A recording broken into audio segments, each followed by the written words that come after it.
यीशु मसीह के नाम में आप सबको जय मसीह। क्या है, हम निकालेंगे यिर्मयाह की किताब 30 अध्याय उसका जो है 18 पद। यहाँ इस प्रकार से लिखा है, यहोवा कहता है, मैं याकूब के तंबू को बंधुआई से लौटाता हूँ और उसके घरों पर दया करूँगा, और नगर अपने ही खंडहर पर फिर बसेगा और राजभवन पहले के अनुसार फिर बन जाएगा।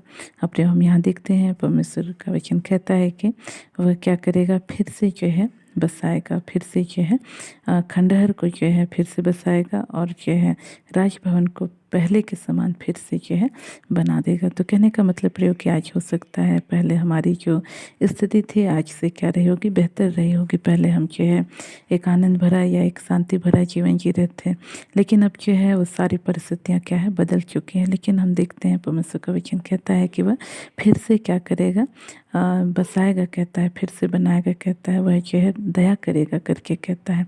तो हो सकता है कुछ कारणवश परमेश्वर ने हमको कुछ समय के लिए शत्रुओं के अधीन में कर दिया होगा, हमको जो है बीमारी के अधीन में कर दिया होगा, निंदा शिकायत के अधीन में कर दिया होगा, लोगों की कड़वाहट के अधीन में कर दिया होगा, या जो है किसी के जो है जलन के अधीन में कर दिया होगा। हो सकता है हमारी जो अभी की वर्तमान जो दशा है वह क्या है, एक बुरी स्थिति में पाई जाती होगी। लेकिन कोई बात नहीं, हमारा परमेश्वर जो है फिर से बनाने वाला परमेश्वर है, फिर से खड़ा करने वाला परमेश्वर है, फिर से बसाने वाला परमेश्वर है। इसलिए आज हमको चिंता या घबराने या डरने की ज़रूरत नहीं है। हम देखते हैं किस प्रकार परमेश्वर ने अय्यूब को फिर से जो है बनाया, फिर से बसाया। उसके विषय में अगर देखें तो पाएंगे उसका जो है जीवन बहुत ही सुखमय जीवन चल रहा था। उसकी धन संपत्ति पूरे देश में फैली हुई थी, प्यारे बच्चे थे और जो है एक जो है अच्छी पत्नी भी थी। लेकिन हम देखते हैं कि शैतान ने क्या किया, सब कुछ जो है बर्बाद कर दिया। उसकी पत्नी जो पहले उससे प्रेम रखने वाली थी उससे बैर रखने वाली हो गए।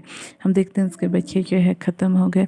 हम देखते हैं कि जो है किस प्रकार से उसके जो धन संपत्ति है सब कुछ जो है नाश हो गया। लेकिन जो है परमेश्वर ने क्या किया, फिर से उसको जो है खड़ा किया, उसका जो कुछ पहले था उसका जो है दुगना भाग दिया। तो कहने का मतलब ये कि आज हमने जो खो दिया है परमेश्वर उससे जो है बढ़ कर के दे सकता है। इसलिए आज हमको निराशा में जीने की ज़रूरत नहीं है, उदास होकर के जीने का ज़रूरत नहीं है, हार करके जो है जीने का ज़रूरत नहीं है। यदि कुछ करने का ज़रूरत है तो वो परमेश्वर पे भरोसा रखने का ज़रूरत है, और जो है अपने जीवन को जो है उसके अनुसार चलाने का ज़रूरत है, और जो है उससे प्रार्थना करने का ज़रूरत है। जब हम ऐसा करेंगे परमेश्वर हमारे ऊपर भी दया करेगा और हमारे जीवन को फिर से खड़ा करेगा। तो इन वचनों के द्वारा परमेश्वर हम सबको आशीष दे। हम अपने आंखों को बंद करेंगे, छोटा सा प्रार्थना करेंगे।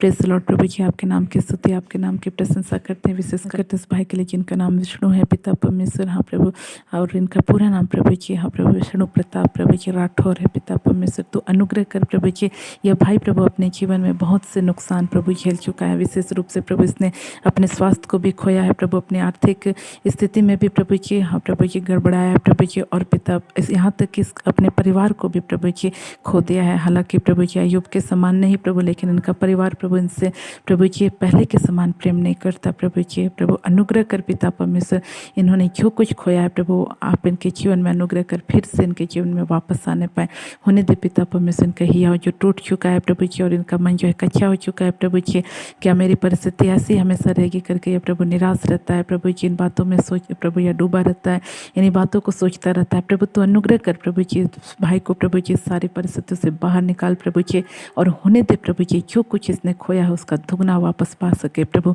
इसके जीवन की तो सहायता कर, इसकी सहायता करके ये तुझ पर भरोसा रख सके, तुझको पुकार सके। विशेषकर प्रार्थना करते हैं प्रभु उन तमाम भाई बहनों के लिए प्रभु जी जिन्होंने अपने प्रभु जी हालेलुया जीवन में प्रभु जी हाँ प्रभु जी खोया है पिता परमेश्वर। पहले इनका जीवन अच्छा चल रहा था प्रभु जी, अच्छी प्रभु जी स्थिति में था प्रभु जी, लेकिन अब प्रभु जी एक दुख और प्रभु दर्द में से होकर गुजर रहा है। ऐसे भाई बहनों के लिए प्रार्थना करते हूँ, यह हताश ना हो, निराश ना हो, लेकिन तुझ पर भरोसा रख सके प्रभु, और प्रभु जी यह प्रभु जी तुझसे प्रार्थना कर सके प्रभु जी, और तुझको फिर से अपने जीवन में प्रभु काम करता हुआ देख सके। ऐसा अनुग्रह कर प्रभु जी, हर एक के जीवन को तो फिर से खड़ा कर तेरी महिमा के लिए प्रभु जी। विशेषकर प्रार्थना करते हैं इस भाई के लिए जो प्रभु जी एक लंबे समय से प्रभु जी अपने जीवन में पिता परमेश्वर तनाव में पाया जाता है प्रभु जी हाँ प्रभु, इनको प्रभु जी तनाव की समस्या है प्रभु, दिन भर इसके सिर में भारीपन लगता है, और कभी कभी यह इतना ज़्यादा बढ़ जाता है प्रभु कि इसको दर्द होने लगता है और प्रभु भयंकर दर्द, प्रभु इसको ऐसा लगता है जैसे इनका सिर फटने वाला है। प्रभु तो अनुग्रह कर प्रभु, इसी वक्त तेरी चंगा करने वाली सामर्थ इनके सिर से लेकर पैर तक यीशु के नाम से इसी वक्त बहने पाए, और यीशु के नाम से प्रभु ये भाई पूरी रीति साक्षात हो जाए। ऐसा है और उसको धन्यवाद अब्बा, सारी आदर सारी माँ आपको देते हैं। धन्यवाद साथ प्रार्थनाओं को यीशु के नाम मांगते हैं, आमीन। आप सबको जय मसीह।